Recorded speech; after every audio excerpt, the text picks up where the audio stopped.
Hello guys, पढ़ाई time में आपका बहुत बहुत स्वागत है और मैं हूं कोयरी राजपूत।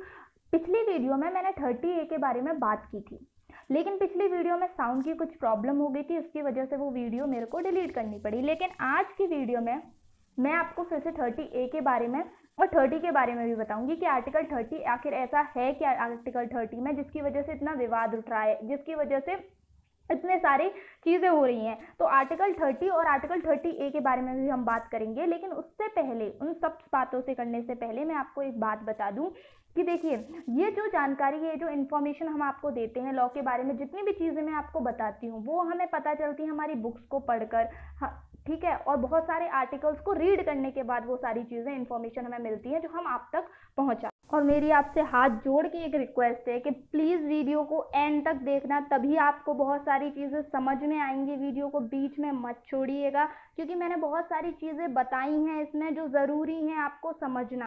तो दोस्तों, सबसे पहले हम बात करेंगे कि आखिरकार इशू क्या है, किस इशू की वजह से ये सारी चीज़ें हो रही हैं। तो देखिए, इशू है ये, सोशल मीडिया पे क्लेम किया जा रहा है कि जो आर्टिकल 30A है वो रिस्ट्रिक्ट करता है गीता और रामायण स्कूल्स में पढ़ाने से। मतलब कि कॉन्स्टिट्यूशन का आर्टिकल 30A जो है वो इस बात पर पाबंदी लगाता है कि आप जो है स्कूल्स में रामायण या गीता नहीं पढ़ा सकते। अब ये जो क्लेम किया जा रहा है, इसके ऊपर बहुत सारे लोगों के रिएक्शन आए। ये क्लेम हालांकि बहुत पहले किया गया था, लेकिन रिएक्शन अब तक आ रहे हैं।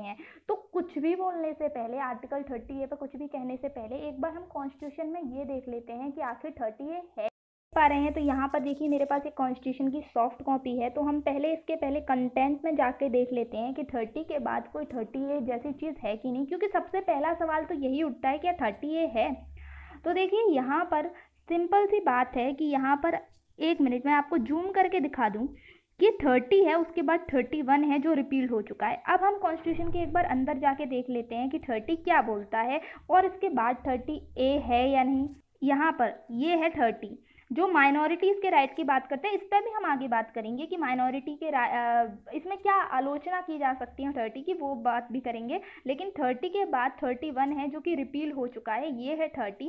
इसके बाद सीधे 31 आता है, कोई 30A नहीं है। ये हो गई क्लेम जो किया जा रहा है ना कि 30A ये बोलता है। देखिए दोस्तों, कॉन्स्टिट्यूशन में तो कहीं नहीं लिखा है कि आप जो है स्कूल्स में रामायण नहीं पढ़ा सकते या फिर गीता नहीं पढ़ा सकते, लेकिन हाँ, ये ज़रूर लिखा है 30 में कि जितने भी माइनॉरिटीज़ हैं वो अपनी जो लैंग्वेज है, अपना जो कल्चर है, उसको कंजर्व कर सकते हैं। देखिए, 30 पढ़ने से पहले हम 28, 29 भी पढ़ेंगे, क्योंकि ये भी बहुत इंपॉर्टेंट है। देखिए, 30 के आगे बढ़ने से पहले एक बार 28 और 29 को देख लेते हैं, क्योंकि इनको भी जानना बहुत इंपॉर्टेंट है, क्योंकि इनमें भी वही बातों का वो निकल के आएगा, आप ढंग से मतलब समझ पाओगे 30 का।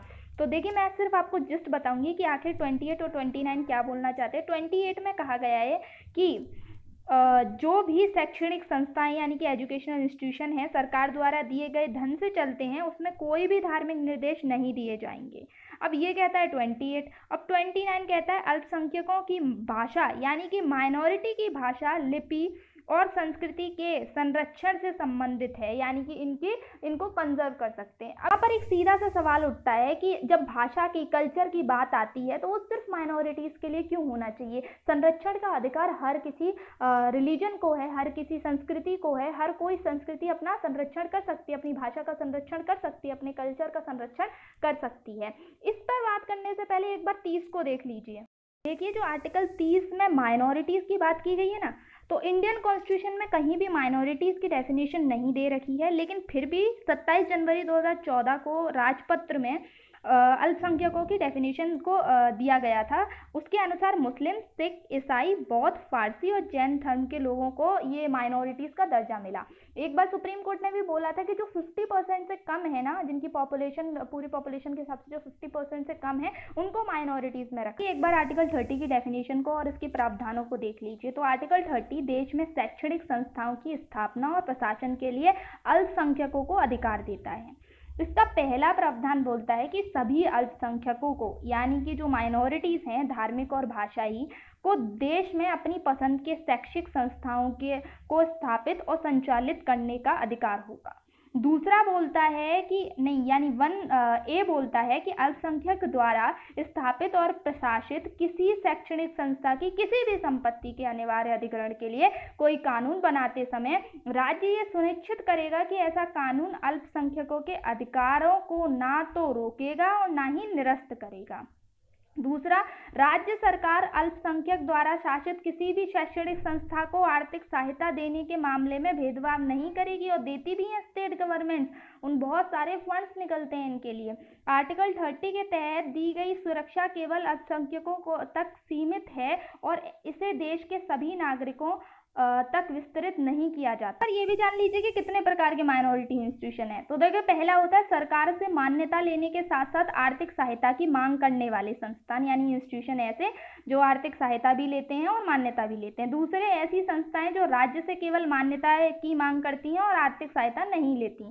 तथा तीसरे, ऐसे संस्थाएं जो ना तो राज्य से मान्यता और ना ही आर्थिक सहायता की मांग करते हैं। ये 3 प्रकार की माइनॉरिटी संस्थाएं हैं जो हमारे इंडिया में चलती हैं। देखिए, आर्टिकल 30 की कमियां देख लीजिए, इसकी आलोचनाएं देख लीजिए एक बार।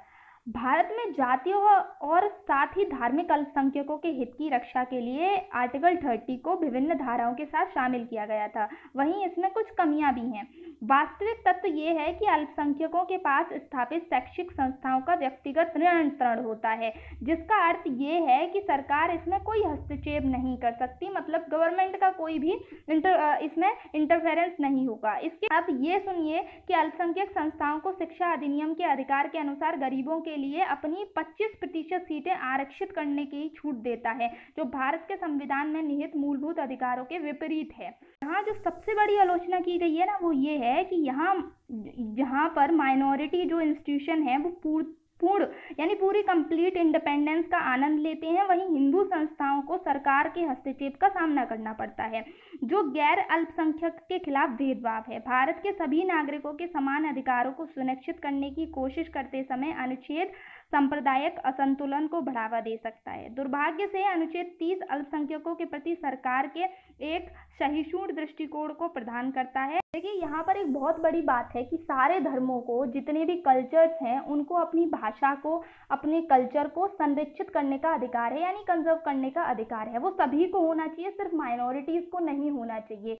ये सही है कि जो गुरुकुल का कॉन्सेप्ट है वो ना के बराबर रह गया है। हमें चाहिए कि हम अपने बच्चों को अपनी संस्कृति, अपने सनातन धर्म के बारे में बताएं, क्योंकि हमारे जो वेदास हैं, जो हमारी भगवद गीता है, ये बहुत ज़्यादा साइंटिफिक है। इनमें हर प्रॉब्लम का सॉल्यूशन आपको मिल जाता है। जब हम लॉ स्टूडेंट होकर लॉ की बात करते हैं तो सबसे पहले हम मनु को पढ़ते हैं, वो सब गिवर थे, हम उनको पढ़ते हैं। तो हमारे वेदास में सारे साइंटिफिक तरीके से हर चीज़ को प्रूव करके बताया गया है। जो लोगों ने आज खोज की है वो बहुत पहले, सदियों पहले हमें लिख दी गई थी, लेकिन आज हमें पता ही नहीं होता क्योंकि हम नहीं जुड़ पाए उन सारी चीज़ों से। वो धीरे धीरे करके ख़त्म हो गई हैं, वो कुछ चंद लोगों के पास ही हैं, वो हमारे पास नहीं है। तो चाहिए हमें कि वो हम अपने बच्चों तक पहुंचाए, आगे वाली पीढ़ी तक पहुंचाए।